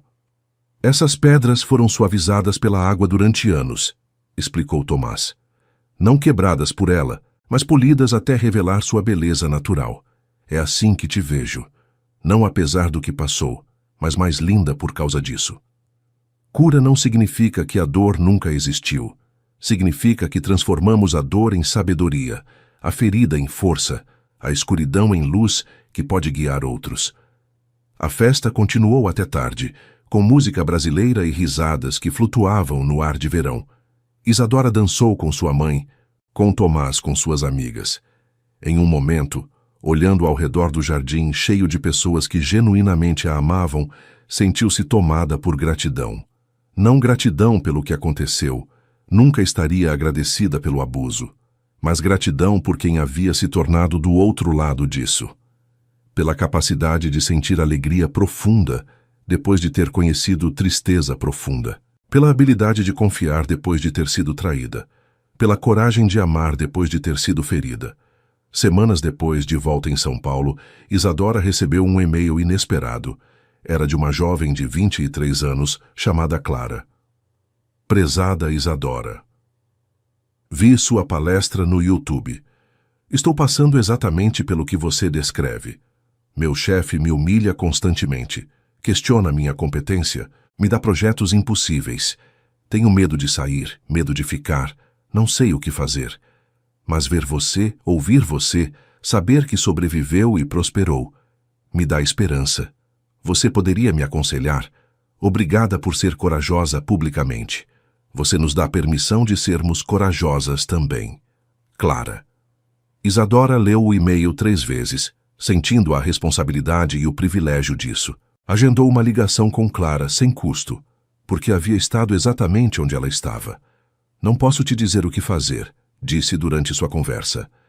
Sua situação é única, suas circunstâncias são suas, mas posso te dizer isso, seu valor não está em debate. Não importa quantas vezes alguém tente te convencer do contrário. Como você soube quando era hora de sair? Perguntou Clara. Quando o custo de ficar superou o custo de sair, respondeu Isadora honestamente. E quando entendi que estava lutando pela minha dignidade, não apenas pelo meu emprego. Guiou Clara pelos passos práticos, documentar tudo, buscar apoio, consultar um advogado trabalhista, explorar opções. Mas mais importante, ajudou-a a ver que tinha agência em sua própria história. Você, alguma vez parou de ter medo? Perguntou Clara. Não, admitiu Isadora. Ainda tenho dias onde me questiono. Onde a síndrome do impostor sussurra que tudo foi sorte. Mas agora tenho algo mais forte que o medo. Conhecimento da minha própria resistência. Atravessei o fogo e sobrevivi. E quando você olhar para trás para isso algum dia, também saberá isso sobre você mesma. Depois de desligar, Isadora sentou-se em silêncio por um momento processando. Sua jornada não havia terminado. Provavelmente nunca terminaria. Cura era um processo contínuo, não um destino. Mas havia algo profundamente satisfatório em saber que sua dor não foi em vão, que sua história estava ajudando outros a encontrar sua própria luz na escuridão. Tomás entrou em seu escritório, trazendo 2 xícaras de café passado na hora e pão de queijo. Tudo bem? Perguntou, notando a expressão contemplativa em seu rosto. Mais que bem, respondeu Isadora, pegando sua mão. Estava pensando em tudo o que aconteceu. Em quem eu era então e quem sou agora. E percebo que a luz nunca se apagou, disse suavemente. Mesmo nos momentos mais escuros, algo em mim continuava brilhando. Só precisava aprender a vê-la de novo. Tomás a beijou suave e profundo. Essa luz é a primeira coisa que vi em você, murmurou contra seus lábios. Mesmo quando você não conseguia vê-la. Naquela noite, escrevendo em seu diário, um hábito que sua terapeuta recomendou e que manteve, Isadora refletiu sobre o significado de verdadeira transformação. Não é voltar a quem éramos antes do trauma. É integrar cada experiência, cada dor, cada triunfo, em uma versão mais completa, mais compassiva, mais autêntica de nós mesmos. O abuso que sofri não me definiu. Minha resposta a ele, sim. Escolhi documentar em vez de calar. Escolhi sair em vez de ser destruída. Escolhi transformar a dor em propósito. Nem todos os dias são fáceis. Nem todas as feridas estão completamente curadas. Mas estou aqui. Estou viva. Estou amada. Estou fazendo diferença. E isso, finalmente, é suficiente. Fechou o diário e olhou pela janela de seu apartamento. São Paulo se estendia diante dela, milhões de luzes piscando na escuridão. Cada uma representava uma vida, uma história, batalhas silenciosas e triunfos invisíveis. Em algum lugar lá fora, havia outra Isadora. Alguém passando por seu próprio inferno corporativo, questionando seu valor, perguntando-se se sobreviveria. Para essa pessoa, para todas essas pessoas, Isadora continuaria compartilhando sua história. Não porque fosse especial ou única, mas porque era humana. E nessa humanidade compartilhada, nesse testemunho de que a transformação era possível, havia esperança. Aconchegou-se junto a Tomás no sofá, sua cabeça descansando em seu ombro, sentindo a subida e descida constante de sua respiração. Isso era paz. Não a ausência de desafios, mas a presença de amor, propósito e autoconhecimento. Em que está pensando? Murmurou Tomás acariciando seu cabelo. Que o melhor final não é quando tudo é perfeito, respondeu Isadora. É quando você é forte o suficiente para lidar com o imperfeito. É quando pode se olhar no espelho e reconhecer não apenas suas feridas, mas sua beleza. É quando finalmente entende que sempre foi suficiente. Tomás a apertou mais perto. Você sempre foi suficiente, repetiu em voz baixa. Sempre foi. E pela primeira vez em sua vida, Isadora verdadeiramente acreditou. A luz que havia nela, aquela centelha que sobreviveu todo o abuso, toda a dúvida, todo o medo, não estava apenas intacta. Estava brilhando mais forte que nunca, iluminando não apenas seu próprio caminho, mas o caminho para outros que vinham atrás. Porque é isso que a luz verdadeira faz. Não fica só para si mesma. Irradia, compartilha, transforma a escuridão em possibilidade. E Isadora, finalmente, completamente, maravilhosamente, era livre.